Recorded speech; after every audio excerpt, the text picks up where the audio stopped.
এই কাহিনীটোৰ পৰা জানক, যদি আপুনি জীৱনত একো কৰিব পৰা নাই, কি কাৰণে পৰা নাই আৰু কেনেকৈ নভবাকৈ এজন মানুহৰ জীৱন সলনি হৈ যায়। তাৰ বাবে আপুনি শুনিব লাগিব এটি কাহিনী।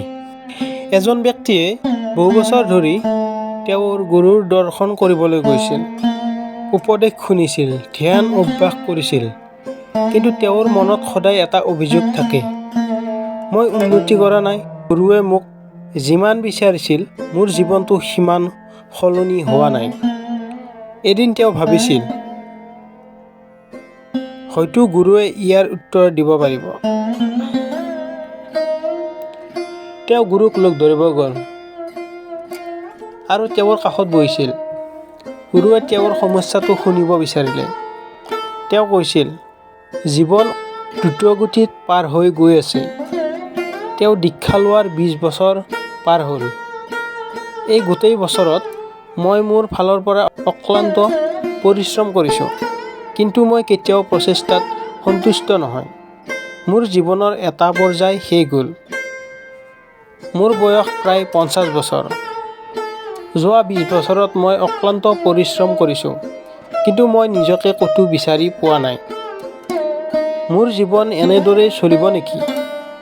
গুৰুজনে তেওঁক কৈছিল, সত্যটো বুজিবলৈ তোমাক আৰু 2 বছৰ লাগিব। গুৰুজনে তেওঁক বীজেৰে ভৰ্তি এটা পাত্ৰ দি ক'লে, এই বীজখিনি লোৱা আৰু 3 দিন ভালদৰে বৰষুণ হ'লে পথাৰত সিঁচি দিবা। তেওঁ ঘৰলৈ উভতি আহিছিল আৰু বৰষুণৰ বাবে অপেক্ষা কৰিবলৈ ধৰিলে। দিন সপ্তাহত সলনি হৈছে, কিন্তু বৰষুণ হোৱা নাছিল। কেতিয়াবা বৰষুণ এদিন, কেতিয়াবা 2 দিন, 3 দিনৰ বাবে বৰষুণ নহয়। বৰষুণ আৰম্ভ হোৱাৰ লগে লগে তেওঁ বহুত সুখী হয়, কিন্তু তাৰ পিছত বৰষুণ অলপ সময় দি ৰৈ গ'লে তেওঁ দুখী হৈ পৰে। এনেদৰে বহু মাহ পাৰ হৈ গ'ল।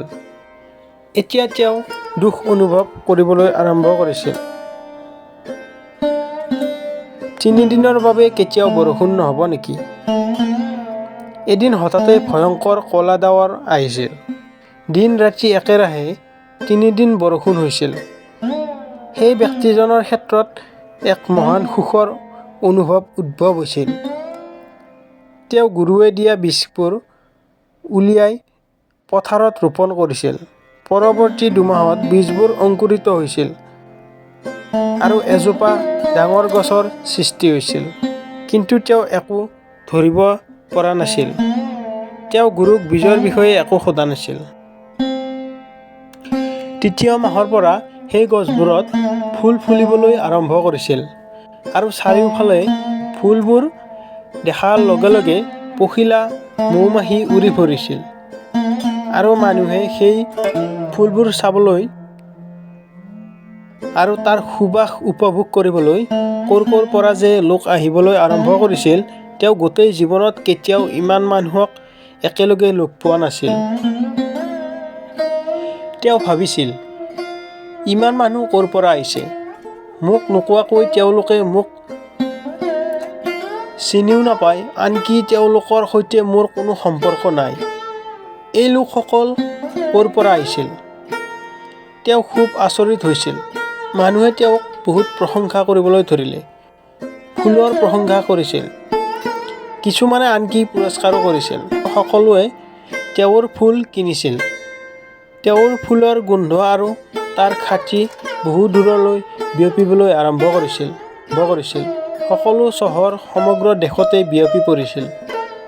ইমান ডাঙৰ এলেকাত ৰোপণ কৰা এনে সুবাস আৰু ফুল কোনেও কেতিয়াও কল্পনা কৰা নাছিল। কোনেও কেতিয়াও ভবা নাছিল যে ইমান সুগন্ধি ফুল থাকিব পাৰে। ফুলবোৰৰ গোন্ধ কেইবা কিলোমিটাৰ দূৰলৈ বিয়পি পৰে। সেইকাৰণে যদি কোনোবাই দূৰৰ পৰা এজন পথচাৰীও পাৰ হয়, তেওঁ সুনিশ্চিতভাৱে সুবাসটো ক'ৰ পৰা আহিছে এবাৰ চাবলৈ আহে। তেওঁ এই সকলোবোৰ বহুত ভাল পাইছিল। তেওঁ ভাবিছিল, মই এইটো কথা গুৰুক ক'ম। কিন্তু তেতিয়া তেওঁৰ মনত পৰিছিল যে গুৰুৱে কৈছিল, তুমি এবছৰ পিছত আজিৰ দিনটোতে পুনৰ আহিবা মোৰ ওচৰলৈ। তাৰ আগতে নহয়। সেইকাৰণে মই মোৰ উত্তেজনা বাৰে বাৰে বন্ধ কৰোঁ আৰু অনুভৱ কৰোঁ যে সময় এতিয়াও শেষ হোৱা নাই। সেইকাৰণে তেওঁ ৰৈ থাকিল। কিন্তু তেওঁ বহুত সুখী আছিল। তেওঁ ফুল বিক্ৰী কৰি বহুত টকা উপাৰ্জন কৰিছিল আৰু নিজৰ বাবে এটা ডাঙৰ ঘৰো কিনিছিল। তেওঁ আনন্দৰে তাত বন্ধুবৰ্গৰ সৈতে বাস কৰিছিল। তেওঁ মানুহক লগ পাইছিল আৰু তেওঁৰ চাৰিওফালৰ লোকসকলৰ সৈতে খুব ভালদৰে মিলিছিল। তেওঁ তেওঁৰ সমাজৰ এজন মহান মুৰব্বী হৈ পৰিছিল। এই কাহিনীটো শুনাৰ পিছত আপুনি এই কাহিনীৰ পৰা কি বুজিলে? কমেণ্ট কৰি জনাব বুলি আশা ৰাখিলোঁ। ধন্যবাদ।